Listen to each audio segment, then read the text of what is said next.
Évangile de Jean, et nous arrivons au chapitre 8. Nous arrivons au chapitre 8. Notre lecture commencera au chapitre 7, verset 53, le dernier verset du chapitre précédent, chapitre 7. Donc, chapitre 7 de l'évangile de Jean, verset 53. Et chacun s'en retourna dans sa maison. Jésus se rendit à la montagne des Oliviers, mais dès le matin, il alla de nouveau dans le temple, et tout le peuple vint à lui. S'étant assis, il enseignait. Alors les scribes et les pharisiens amenèrent une femme surprise en adultère, et la plaçant au milieu du peuple, ils dirent à Jésus: Maître, cette femme a été surprise en flagrant délit d'adultère. Moïse, dans la loi, nous a ordonné de lapider de telles femmes. Toi donc, que dis-tu? Il disait cela pour l'éprouver, afin de pouvoir l'accuser, mais Jésus, s'étant baissé, écrivait avec le doigt sur la terre. Comme il continuait à l'interroger, il se releva et leur dit: Que celui de vous qui est sans péché jette le premier la pierre contre elle. Et s'étant de nouveau baissé, il écrivait sur la terre. Quand ils entendirent cela, accusés par leur conscience, ils se retirèrent un à un, depuis les plus âgés jusqu'au dernier, et Jésus resta seul, avec la femme qui était là au milieu. Alors, s'étant relevé, et ne voyant plus que la femme, Jésus lui dit: Femme, où sont ceux qui t'accusaient? Personne ne t'a-t-il condamné? Elle répondit: Non, Seigneur. Et Jésus lui dit: Je ne te condamne pas non plus, va et ne pêche plus. Amen. La fête était terminée, fête qui s'était déroulée du 15 au 22 du mois de Tisri, et l'on était donc le 23 du mois de Tisri, c'est-à-dire au début de notre mois d'octobre. Et Jésus, après la fête, alors que chacun s'en retourne chez soi, Jésus, lui, se rend de Jérusalem à la montagne des Oliviers, qui est toute proche. Cette montagne des Oliviers dont il est tant parlé dans l'Écriture, et qui déjà avait dans l'histoire du peuple juif eu un rôle assez émouvant. C'est là en effet que le roi David avait pleuré et s'était humilié après son péché. Cette montagne des Oliviers, ne bougez pas, cette montagne des Oliviers se trouve, vous voyez sur notre chocolat. Donc Jésus se retire et passe une nuit là, sur la montagne des Oliviers. Mais le lendemain matin, le 24 donc du mois de Tisri, Jésus revient au temple pour enseigner. Toujours cet enseignement qui revient. Mes amis, comme il faut que nous pensions à cela, que nous fassions une place dans nos prières à l'enseignement de l'Église aujourd'hui. Le peuple se meurt, faute de vision, faute de connaissance. Il faut absolument que nous demandions au Seigneur d'enseigner son Église. Tout le monde le dit, mais on ne prend pas les mesures qui s'imposent pour cela. Et chers amis, rappelons-nous que dans le chapitre 19 des Actes, nous voyons Paul qui vient à Éphèse et qui là s'arrête 2 ans, et il va enseigner dans l'école d'un nommé Tyrannus. Et là, toute l'Asie mineure va être, à partir de ce centre d'enseignement, ce centre missionnaire, toute l'Asie mineure va être évangélisé. De là partiront des gens, n'est-ce pas, qui auront reçu connaissance de la doctrine de Christ et qui auront en eux un puissant zèle. Ils partiront évangéliser toute l'Asie mineure. Il nous est dit que toute l'Asie mineure connut la parole se répandait et la parole devenait puissante et forte. C'est là que se font les miracles les plus éclatants. Alors, voyez l'importance de l'enseignement qui, aujourd'hui, au milieu de l'Église, a disparu. Il fut un temps où l'on enseignait beaucoup plus l'Église. Au XIXe siècle, par exemple, malheureusement, d'autres choses manquaient. Manquaient à la doctrine, manquaient à la foi, et manquaient aux moyens d'expression, notamment les dons spirituels et le baptême du Saint-Esprit que l'on ne recherchait plus. C'est ce qui fait que l'enseignement a été souvent sans effet suffisant. Mais prions maintenant pour que nos assemblées évangéliques soient enseignées. Il faut que nous sondions la parole de Dieu. Elle nous est donnée. Nous ne devons pas, n'est-ce pas, en prendre la surface simplement, mais avec l'Esprit de Dieu, nous devons aller au fond. C'est la chose la plus importante, ça. C'est la nourriture de nos âmes. Nous aurions beaucoup d'occasions d'être émus. Nous aurions beaucoup de rassemblements où il y aurait un grand élan de foi, je ne dis pas même d'enthousiasme, mais même de foi, je ne dis pas le contraire, n'est-ce pas? Nous chanterions Alléluia, il y aurait l'ambiance, n'est-ce pas? Mais ça ne nous donnerait rien, ça retomberait à plat s'il n'y a pas la connaissance dans les cœurs et s'il n'y a pas ensuite une marche réelle dans le Seigneur. C'est ça qui importe au-dessus de tout. Alors, ne sacrifions pas une chose pour l'autre. Nous avons les dons spirituels, c'est très bien. Nous croyons à la puissance du Saint-Esprit par un baptême, c'est très bien. Mais ne laissons pas l'enseignement hors de portée. Ainsi, le Seigneur Jésus retourne au temple et il enseigne. Et voici qu'un fait tout particulier qui va nous occuper ce matin se produit. Les ennemis de Jésus, qui savent très bien, surtout depuis la remarque faite par Nicodème, qui était consignée à la fin du chapitre précédent, ils savent très bien qu'ils ne disposent d'aucun motif d'accusation réel. Ils veulent condamner le Seigneur, ils veulent même le mettre à mort, ils ont formé entre eux ce complot, mais ils n'ont rien vraiment entre les mains pour l'accuser. Alors, voici qu'au lieu de venir avec hostilité, le désir de l'arrêter, ils s'amènent tout gentiment en amenant devant lui et au milieu du peuple qui entoure le Seigneur une femme qui a été prise en flagrant délit d'adultère. Ils ont découvert ce cas typique de péché qui entraîne la mort, une femme mariée prise en flagrant délit d'adultère. Il n'y a pas besoin de preuves, pas besoin d'enquête, la chose est certaine, ils amènent la coupable devant le Seigneur Jésus et devant tout le peuple.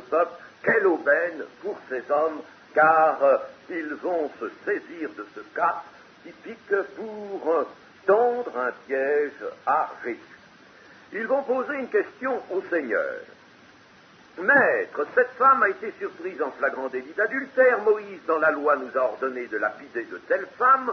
Toi donc, que dis-tu? Voilà le piège. Toi donc, que dis-tu? D'abord, informons-nous de ce que disait la loi de Moïse. La loi de Moïse, Deutéronome 22,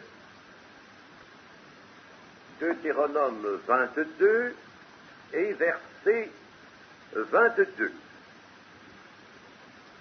Si l'on trouve un homme couché avec une femme mariée, ils mourront tous deux, l'homme qui a couché avec la femme et la femme aussi. Tu ôteras ainsi le mal du milieu d'Israël.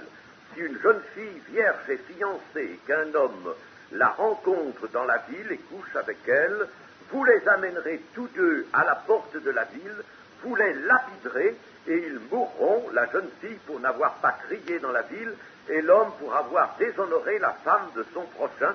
Tu ôteras ainsi le mal du milieu de toi. Le cas, en somme, qui est présenté ici au Seigneur est celui du verset 22. Il s'agissait d'une femme mariée. Il est dit que cet acte-là, cette transgression de la loi, fait encourir la peine de mort. Il n'est pas dit laquelle, bien sûr, mais c'est la lapidation pour la jeune fille, à plus forte la fiancée, à plus forte raison pour la femme mariée. Seulement, nous voyons déjà, n'est-ce pas, combien ces hommes manquent de justice, et qu'il est dit dans le texte, ils mourront tous deux, l'homme et la femme. Or, puisqu'ils ont un flagrant délit, ils sont dans ce cas, si l'on trouve un homme couché avec une femme mariée, c'est un flagrant délit, ils ont donc eu les deux. Pourquoi n'amènent-ils que la femme? Ils auraient dû amener aussi l'homme. Il est autant coupable et il doit être lapidé, lui aussi. Vous voyez, n'est-ce pas, comme déjà ces hommes, on sent qu'ils n'ont pas un vrai souci de la justice. C'est tout autre chose qui les anime. Dans le Lévitique aussi, Lévitique chapitre 20 et verset 10, 20, verset 10, si un homme commet un adultère avec une femme mariée, s'il commet un adultère avec la femme de son prochain, l'homme et la femme adultères seront punis de mort.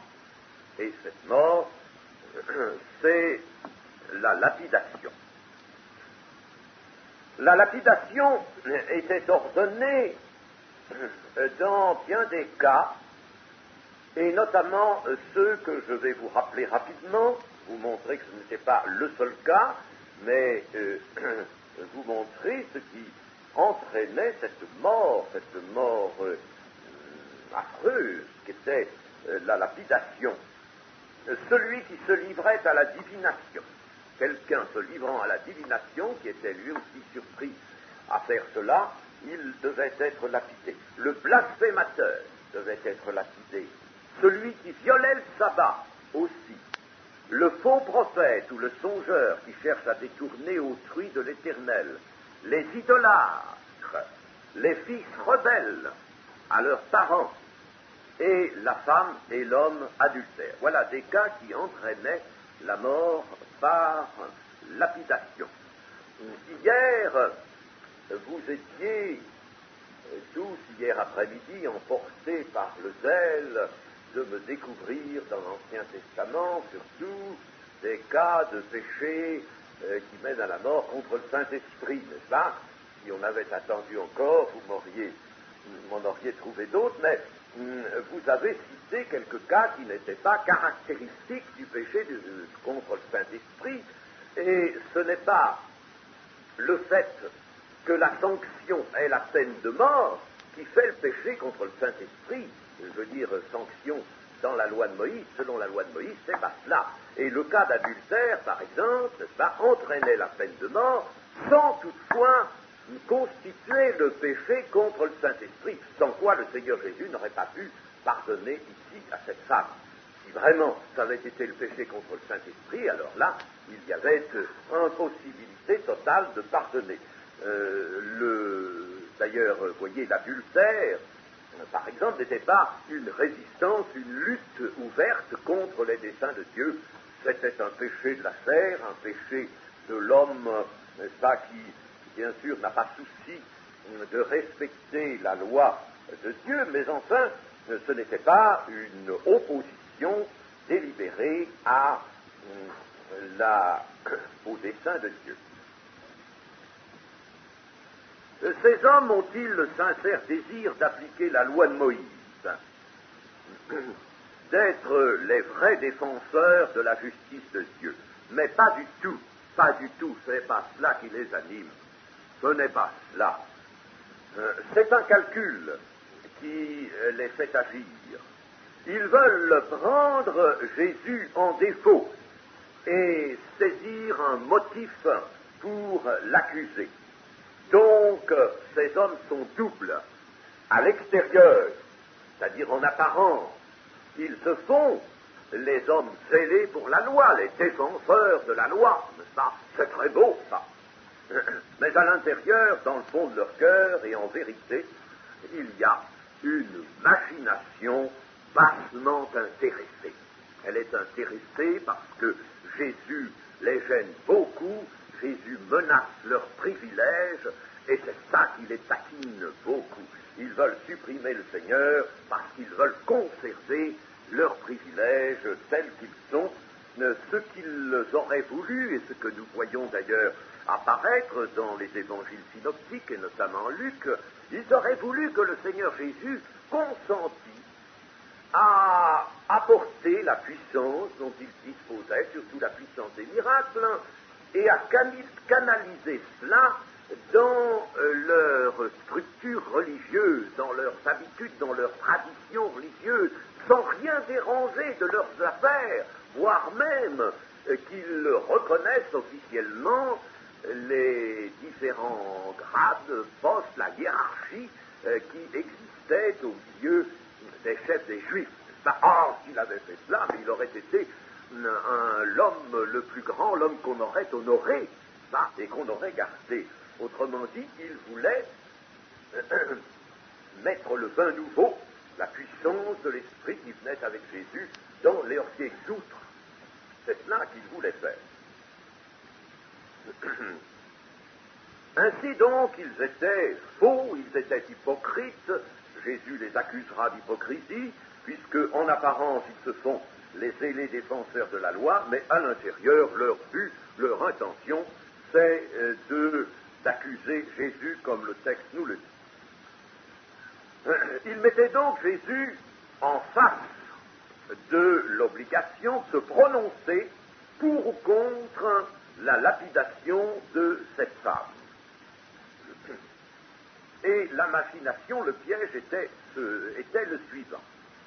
Imaginons que le Seigneur, eux, ils avaient pensé à tout cela, n'est-ce pas? Ils avaient vu une réponse oui ou une réponse non, une réponse affirmative ou négative.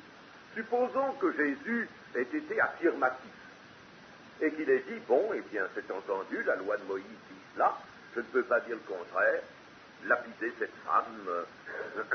Alors Jésus, à ce moment-là, aurait apporté lui-même un démenti à sa prédication et à ses antécédents de pardon. Il savait que jusque-là, Jésus avait partout pardonné les péchés, il était venu avec des paroles de miséricorde pour les plus grands pécheurs. Alors, il pensait que là, il allait être obligé de se montrer différent et de prononcer une sentence conforme à la loi de Moïse qui serait une contradiction de son ministère habituel de pardon des péchés. Alors là, ils auraient été vainqueurs devant le peuple, ils auraient dit, voyez-vous, n'est-ce pas?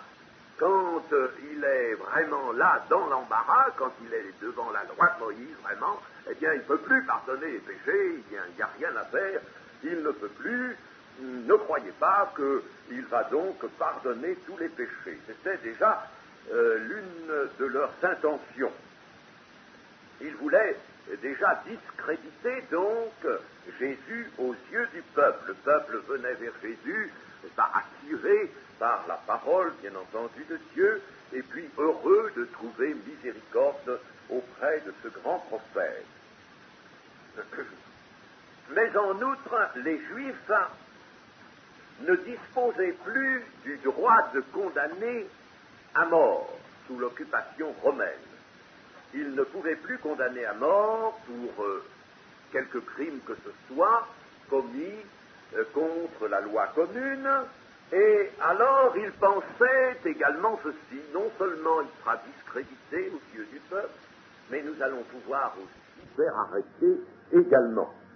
Donc, leur intention, c'était que s'il y avait une réponse affirmative, Jésus puisse troubler le peuple, mécontenter le peuple, qui n'aurait pas compris pourquoi là le Seigneur ne pardonnait pas les péchés, et puis qui ensuite n'aurait pas accepté non plus une parole de Jésus disant, eh bien, portez cette femme au gouverneur, soumettez-la à la justice romaine. Il n'aurait pas compris cela non plus, parce que le peuple ne pouvait pas supporter de se plier à l'autorité de l'occupant, l'autorité romaine. De toute manière, il voyait donc là, dans la réponse affirmative, n'est-ce pas, bien des avantages à recueillir pour aboutir à leur fin. Et puis, s'il y avait une réponse négative, si le Seigneur, n'est-ce pas, disait, eh bien non, on ne va pas la lapider, je vais lui pardonner ses péchés. Alors, Jésus, dans ce cas, bien sûr, serait resté fidèle à son ministère de pardon des péchés, mais il aurait porté atteinte à la loi de Moïse, qui était la loi morale autant que la loi civile du peuple juif. Il aurait donc lui-même porté atteinte, tout comme aujourd'hui, par exemple, quelqu'un qui aurait commis un crime, un délit, ou un délit grave, un crime, puni par la loi pénale du pays, de la loi pénale française, par exemple, et qui couvrirait ce crime et ce délit, serait lui-même passible, n'est-ce pas, d'une peine devant la loi. Il serait lui-même rendu complice, il se rendrait complice. Jusqu'ici, Jésus n'avait eu l'occasion de prononcer le pardon des péchés qu'à l'avantage de gens qui ne tombaient pas sous le coup d'une condamnation de la loi Moïse.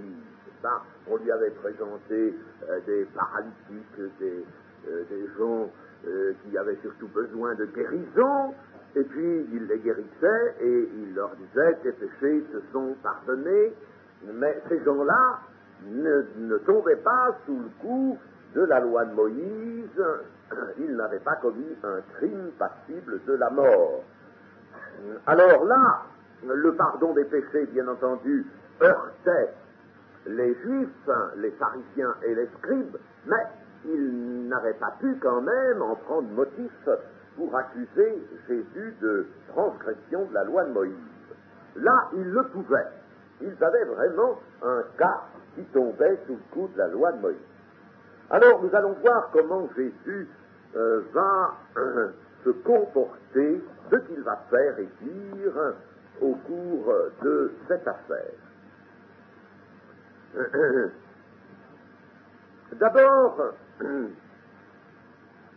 nous voyons le Seigneur Jésus se baisser et écrire avec son doigt sur la terre.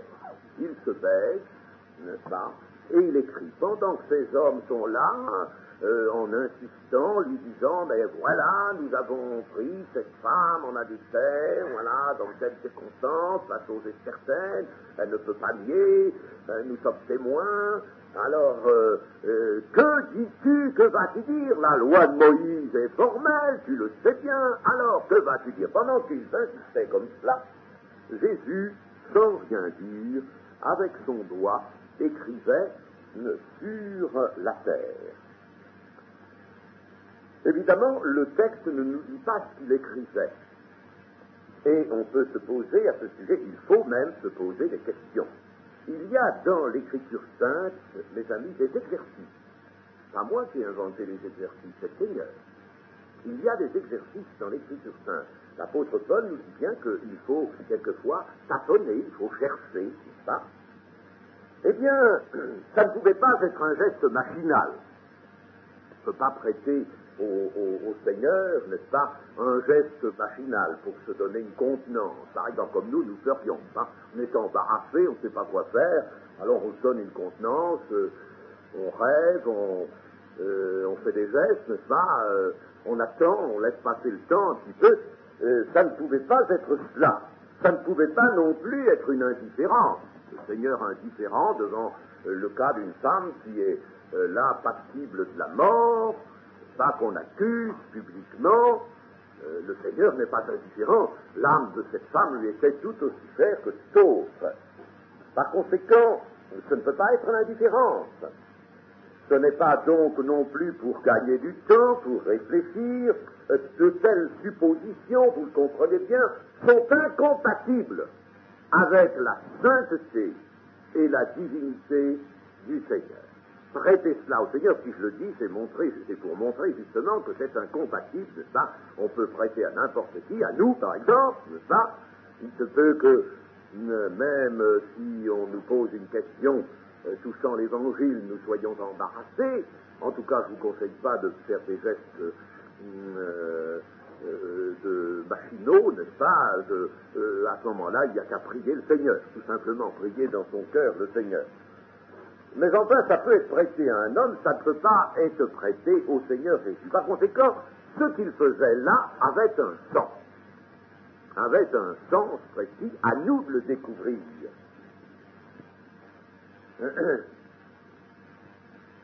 Le Seigneur ne peut jamais être pris au dépourvu. Et il va préparer la réponse très brève qu'il va faire à ces hommes. Il est en train de la préparer. En écrivant sur la terre, il est en train de la préparer. En effet, il y a deux choses à considérer. D'abord, si nous lisons dans Exode, chapitre 31 et verset 18, lorsque l'Éternel eut achevé de parler à Moïse sur la montagne de Sinaï, il lui donna les deux tables du témoignage, tables de pierre écrites du doigt de Dieu. Moi, je crois que ça a été écrit du doigt de Dieu. Bon, moi, je prends ça textuellement. Mais il y a un sens, bien entendu, il y a une portée à cela, une portée à une telle parole.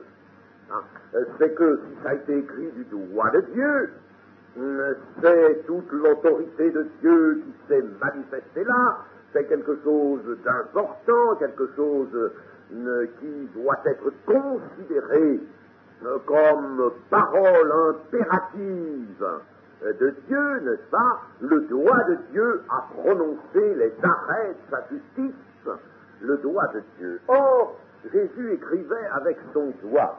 Lui qui avait annoncé plusieurs fois devant ces hommes qu'il venait de celui qui était en haut, il venait du Père, il venait de Dieu, et il s'était fait, vous savez, n'est-ce pas, ces hommes, bien sûr, avaient contesté, mais il s'était fait le Fils de Dieu, le Messie.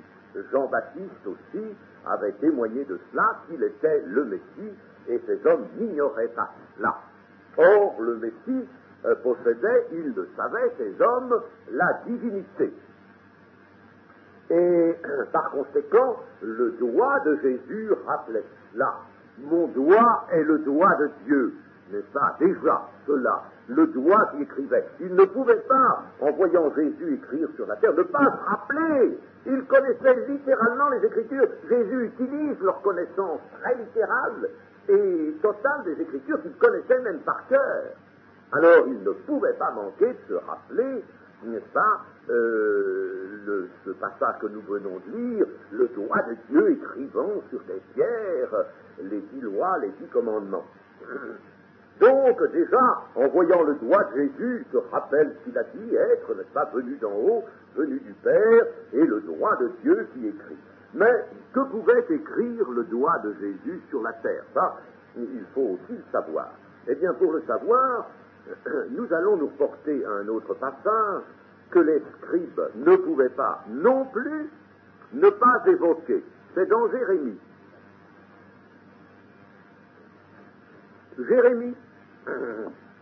Dans Jérémie 17. Et Jérémie chapitre 17, verset 9, nous lirons du verset 9 au verset 13. Le cœur est tortueux par-dessus tout, et il est méchant. Qui peut le connaître? Moi, l'Éternel, j'éprouve le cœur, je sonde les reins pour rendre à chacun selon ses voies, selon le fruit de ses œuvres. Comme une perdrix qui couvre des œufs qu'elle n'a point pondus, tel est celui qui acquiert des richesses injustement. Au milieu de ses jours, il doit les quitter, et à la fin, il n'est qu'un insensé. Il est un trône de gloire, élevé dès le commencement. C'est le lieu de notre sanctuaire. Toi qui es l'espérance d'Israël, ô Éternel, tous ceux qui t'abandonnent seront confondus, ceux qui se détournent de moi seront inscrits sur la terre, car ils abandonnent la source d'eau vive, l'Éternel. Il connaissait fort bien ce passage, il le connaissait. Et la preuve qu'il le connaissait bien, c'est que quand il y a déjà pas mal d'années, j'ai eu l'occasion de méditer sur ce passage,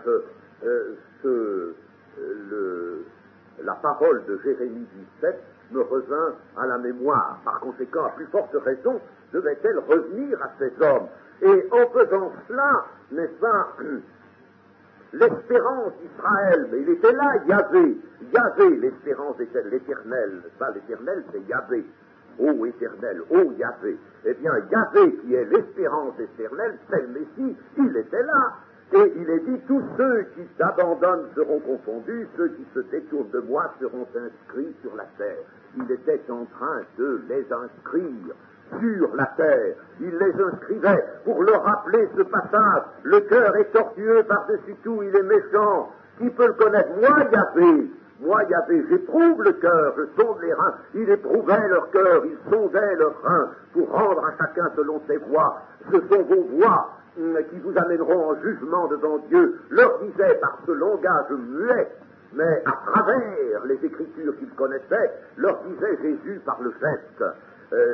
Moi, Yahvé, j'éprouve le cœur, je sonde les reins pour rendre à chacun selon ses voies, selon le fruit de ses œuvres. Voilà ce que vous êtes en train de faire, et j'écris vos noms, parce que votre cœur maintenant est tortueux, parce que vous abandonnez l'Éternel, vous abandonnez la vérité, vous abandonnez la foi véritable et la justice de Dieu, mais vous vous livrez à l'iniquité de vos cœurs. Alors j'écris vos noms sur la terre, vos noms ne seront pas écrits dans le ciel, ils sont écrits par terre, sur la terre. Et cela, ils ne pouvaient pas ne pas comprendre ce langage. Eux qui disaient quelquefois dans la synagogue, n'est-ce pas, que les élus seront écrits dans le livre de vie du ciel et que les damnés seront écrits sur la terre. Ils savaient que les damnés devaient être écrits sur la terre. Et c'est cela que Jésus faisait pour juger leur cœur par ce langage muet. Ce qui d'ailleurs ne manque pas d'avoir son effet. Parce que ils continuaient, n'est-ce pas, à parler, peut-être avec beaucoup moins d'assurance. Leur assurance baissait au fur et à mesure qu'ils regardaient Jésus. Ils continuaient. Alors Jésus va se lever, va se relever. Il se releva un moment et va dire que celui de vous qui est sans péché jette le premier la pierre contre elle. Puis il se baisse à nouveau, le Seigneur, et il recommence à écrire avec son doigt sur la terre.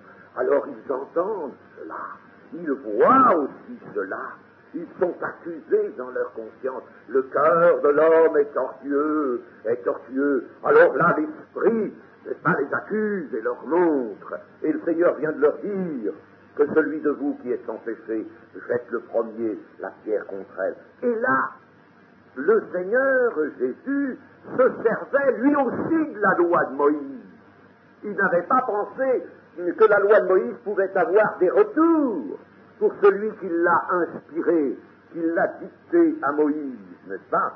Et le Seigneur se servait lui-même de la loi de Moïse. En effet, dans le Deutéronome, au chapitre 17,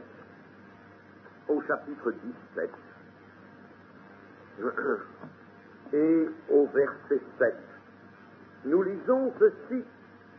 On peut lire le verset 6 et le verset 7.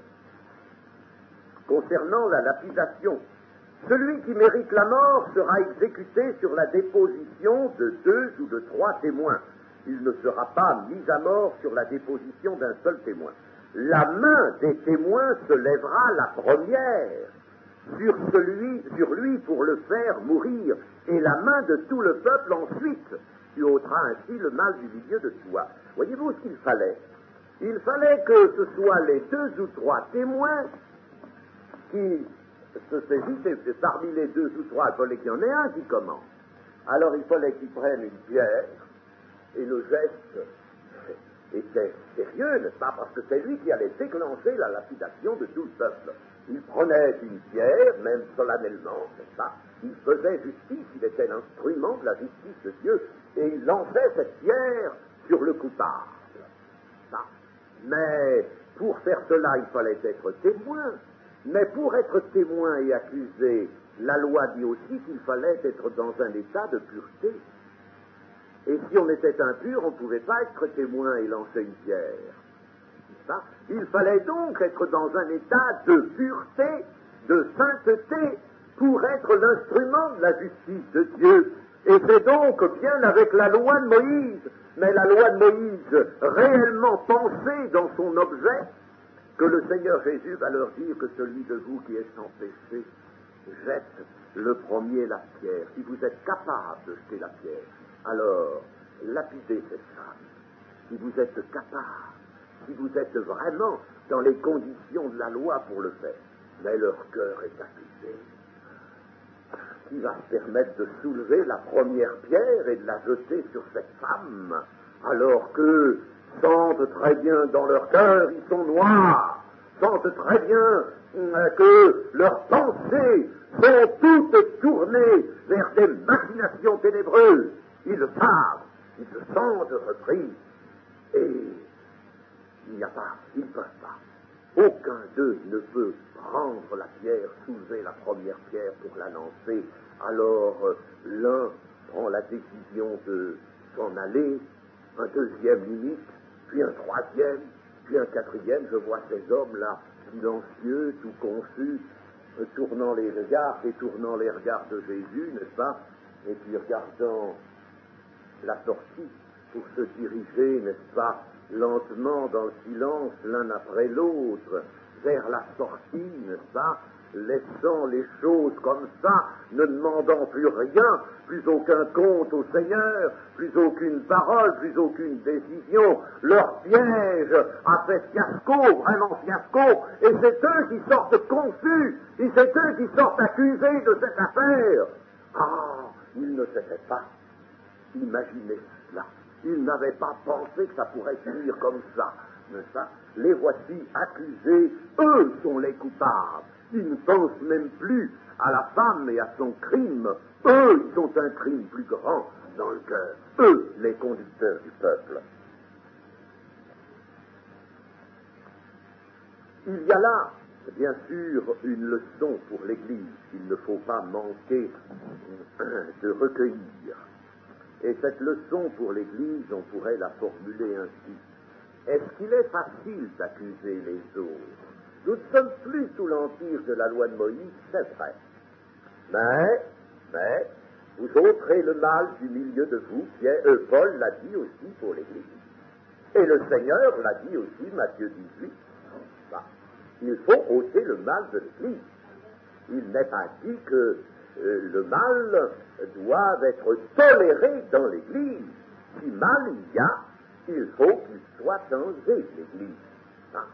C'est une chose qui doit être faite. Il y a une discipline spirituelle, mais une discipline qui est cependant stricte. Et pour cela, il faut bien qu'il y ait des témoins, 2 ou 3 témoins, c'est toujours la même chose. Matthieu 18 nous parle en effet de 2 ou 3 témoins. Si tu vois ton frère qui a péché, alors tu le reprends entre lui et toi seul. Et puis, s'il t'écoute, tu as gagné ton frère. Tu ne vas pas aller colporter ça partout, mais tu vas lui dire à lui, et tu as gagné ton frère. Alors, vous pourrez vous réjouir ensemble de ce qu'un péché a été surmonté. S'il ne t'écoute pas, alors prends avec toi 2 ou 3 témoins. Pas toujours des témoins du fait, mais des témoins du reproche qui sera fait à ce frère. Et viens et reprends-le encore une fois, n'est-ce pas? S'il vous écoute, alors vous avez gagné ce frère. Et s'il n'écoute pas, alors dis-le à toute l'Église, et l'Église, elle aussi, reprendra le frère. S'il n'écoute pas l'Église, qu'il soit comme un païen et comme un publicain, et par conséquent rejeté de l'Église, peut-être pas pour toujours, mais pour un temps. Eh bien, voilà donc, n'est-ce pas, dans l'Église, il y a une discipline. Il faut, là aussi, ôter le méchant du milieu du peuple. Et ça, on ne le fait pas comme il faut, chers amis. Je vous dirais que là, cette procédure de Matthieu 18, je ne l'ai vue appliquée qu'une seule fois, et c'était à Rouen. À Rouen. Je ne sais pas si notre sœur, Mme Didier, se rappelle, elle devait être là, probablement, enfin, c'est en octobre dernier. C'est qu'elle est, Mme Didier. Et elle est là, n'est-ce pas? Vous vous rappelez, M. Copin, n'est-ce pas? Et j'ai été très heureux de voir comment procédait M. Copin, parce que vraiment c'était ça. Et très bien, en laissant chaque fois un temps pour à la personne qui était intéressée par cette chose, ça, lui laissant un temps pour qu'elle se reprenne. Hein. C'était très bien. Il avait vraiment suivi parfaitement cette procédure. Et c'est cette procédure-là qu'il faudrait suivre, n'est-ce pas, pour l'exclusion de l'Église. Si ton frère a péché, reprends-le. Et lui laisser le temps. Il y a 3 phases différentes, et ce n'est qu'à la fin de la 3e, si vraiment le frère ou la sœur n'a pas voulu entendre raison, c'est là qu'il est exclu de l'Église. Nous, à Alger, nous étions forcés aussi de mettre cela en pratique. On n'a pas toujours bien pu le faire pour des raisons qui nous dépassaient un petit peu, n'est-ce pas? Mais enfin, on s'était efforcé de mettre cela en pratique. Nous faisions un peu nos armes là-dedans, notre expérience. Quand on fait son expérience, on est souvent maladroit. Et maintenant, évidemment, j'agirais avec plus d'expérience si j'avais à le faire. Mais de toute manière, c'est ça, le but, c'est de gagner l'âme, c'est de ramener cette âme. Le but, ce n'est pas de la mettre dehors. Le but, c'est de la ramener sous le couvert du pardon du Seigneur. Il faut que l'âme, donc, puisse s'humilier. Mais en tout cas, il faut des accusateurs. C'est ça, il faut des accusateurs. Il faut des témoins qui puissent reprocher le péché. Et puis, il y a bien des circonstances où, hélas, il faut se faire, pour ainsi dire, l'accusateur de son frère ou de sa sœur. Mais c'est une chose redoutable, mes amis. C'est une chose redoutable. Et je trouve que dans l'Église, on manie cela, n'est-ce pas, avec légèreté. Et c'est une chose qui est jugée très grave par le Seigneur. Excessivement grave. Écoutez ce que dit l'Évangile. Luc 6, verset 37.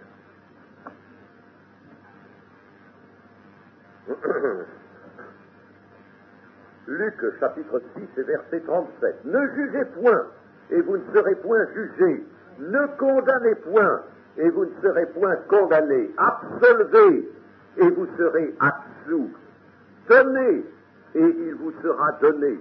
On versera dans votre sein une bonne mesure, serrée, secouée, et qui déborde. Car on vous mesurera avec la mesure dont vous serez servis. Si vous avez eu beaucoup de miséricorde pour les autres, une grande mesure de miséricorde, vous en aurez une grande. Si votre mesure était toute petite, eh bien, celle que vous présentera le Seigneur sera petite aussi. Et mes amis, ça, il faut y penser. Il faut y penser à cela. Nous sommes les instruments de la miséricorde de Dieu, non pour tolérer le péché, pas plus que Christ l'a toléré, nous avons à le tolérer dans l'Église. Mais, chers amis, nous sommes les instruments de la miséricorde de Dieu. Nous ne sommes pas là, n'est-ce pas, pour pourfendre l'oreille des autres. Comme Pierre l'a fait, n'est-ce pas, avec le serviteur du souverain sacrificateur, qui se nommait Malchus, avec Malchus, n'est-ce pas, il prend l'épée, puis bon, n'est-ce pas, un beau coup, il lui tranche l'oreille. Et notez que c'est parce qu'il a mal visé, sans ça c'est la tête qu'il voulait lui trancher, n'est-ce pas? C'est la tête qu'il voulait frapper. Heureusement qu'il a été maladroit. Et heureusement que souvent nous sommes maladroits, n'est-ce pas? Notre maladresse est souvent quelque chose qui préserve la personne et puis qui nous préserve nous aussi. Parce que si Pierre avait vraiment coupé la tête de Malchus en deux, peut-être le Seigneur pouvait très bien la remettre en place, cette tête, mais ça aurait été alors un miracle, n'est-ce pas, d'autant plus grand, extraordinaire, n'est-ce pas? En tout cas, c'est ce que Pierre voulait faire. Il voulait pourfendre la tête, lui. Et il n'a coupé que l'oreille, et le Seigneur est obligé de recoller l'oreille, comme il est obligé de recoller nos sottises, n'est-ce pas? Mais enfin, mes amis, il faut faire attention, n'est-ce pas? Nous sommes les instruments de la miséricorde de Dieu, non pas pour tolérer, soyons intelligents, non pas pour admettre le péché, bien sûr, n'est-ce pas? Non pas même pour être faible avec le péché, pas du tout. Ne pas participer au péché du frère et de la sœur, bien sûr. Mais nous ne sommes pas là pour envoyer les gens en enfer. Nous sommes pour les envoyer au ciel. Et nous devons tout faire, et la parole de Dieu nous donne des armes pour les diriger vers le ciel.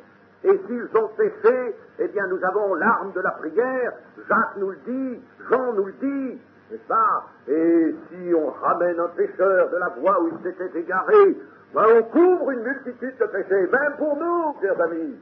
Nous, on va couvrir aussi nos propres péchés, parce que nous aurons été les instruments de la miséricorde de Dieu. Sachons cela, chers amis, et ne nous faisons pas les pharisiens et les scribes de ce récit au sein de l'Église de Jésus-Christ.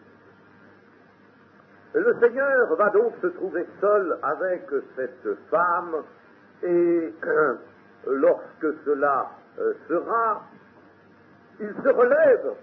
Il n'a plus de raison de rester là sur la terre, baissé vers la terre et d'écrire avec son doigt.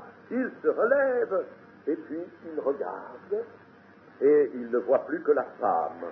Alors Jésus va lui dire: femme, où sont ceux qui t'accusaient? Personne ne t'a-t-il condamné? Il va provoquer une réponse de la femme. Vous comprenez que cette femme était, n'est-ce pas, on peut dire, vraiment sous le coup d'une très forte émotion. Sans doute même ses larmes coulaient-elles, n'est-ce pas? Bien sûr, parce que elle a été jugée par sa conscience. Elle n'a pas pu nier la chose. C'est un flagrant délit. Elle ne pouvait pas nier, elle n'a même pas tenté de nier, c'était certain, son péché a été dévoilé, sa responsabilité devant la justice de Dieu a été mise à découvert, et se voyant entourée des chefs des Juifs, les scribes, les pharisiens, ces docteurs, ces gens qui font respecter la loi de Moïse, elle a senti l'arrêt de mort tout près d'elle. Que pouvait-elle dire? La loi de Moïse condamne de cette femme à la mort, à la lapidation. Elle le savait, cela. Elle n'avait pas pensé, bien sûr, à cette chose-là en commettant ce péché, mais maintenant elle réalisait quelle était sa responsabilité devant la justice de Dieu. Elle sentait déjà le froid de la mort, elle s'était déjà vue même couchée dans la mort, elle avait déjà presque senti les pierres tomber sur son corps et la blesser à mort. Et malgré la présence de tous ces juges autour d'elle, malgré la présence de celui qui est venu de Dieu, de ce grand prophète qui fait tant de miracles, ainsi que tout le monde est parti, elle s'attendait à recevoir les pierres, elle se préparait à la mort, elle était déjà comme morte, elle avait frôlé la mort de tout près, et voici que tout le monde se retire, on lui laisse la vie. Est-ce qu'elle peut vraiment caresser l'espoir d'échapper à la mort, tant qu'il n'y a pas mort, et quand on est passé si près de la mort, l'espoir qui vient, l'espoir de conserver la vie, est une chose si grande, si précieuse. Son cœur était là, prêt à bondir. Serait-elle pardonnée?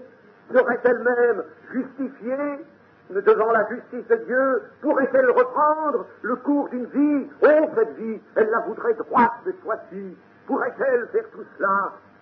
Et voici que cet espoir il n'est pas seulement là, dans son cœur. Le Seigneur qui est là tout seul devant elle va lui dire, où sont ceux qui t'accusaient? Personne ne t'a-t-il accusé? Et vous comprenez que c'est le cri de son espoir qui va sortir de sa bouche. Non, Seigneur, non, personne ne m'a accusé. Non, ils sont partis. Non, personne ne m'a accusé. N'est-ce pas? Elle attend le mot qui va l'absoudre tout à fait. Et Jésus va lui dire, en effet, je ne te condamne pas non plus. Je ne te condamne pas. Va et ne pêche plus. Quelle joie pour cette femme. C'est vraiment une sortie de la mort. Elle est vraiment passée dans la mort, comme autrefois dans l'Ancien Testament. Des hommes sont passés tout près de la mort. Jacob a frôlé la mort quand il a vu que son frère Ésaü venait au-devant de lui avec la détermination de lui donner la mort. Depuis si longtemps, il avait juré cela. Jacob est là, il sent déjà le froid de la mort.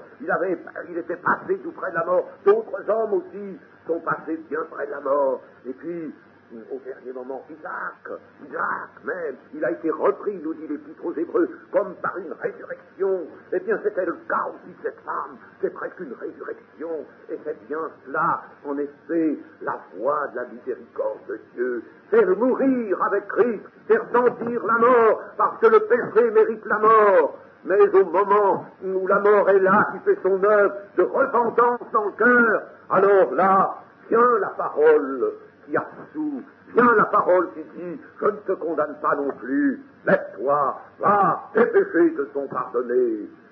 C'est une chose magnifique. Voilà la véritable miséricorde. Voilà ce que le Seigneur est venu faire au milieu des hommes.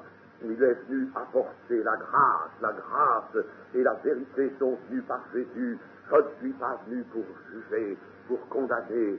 Je ne suis pas venu pour perdre, mais pour sauver ce qui était perdu. Et là, il a en sa présence quelque chose qui était perdu, mais quelque chose qui a senti la mort, quelque chose qui par ce frôlement de la mort a été vraiment couché. L'âme de cette femme a été couchée dans la mort, et il l'a fait sortir de cette mort, sortir du sépulcre. On peut dire que cette femme a été là, en cette circonstance, baptisée en Jésus.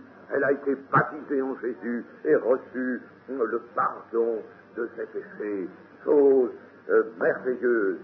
Voilà quelle est l'œuvre de Jésus. Nous touchons ici au cœur même de l'œuvre de miséricorde. Amen.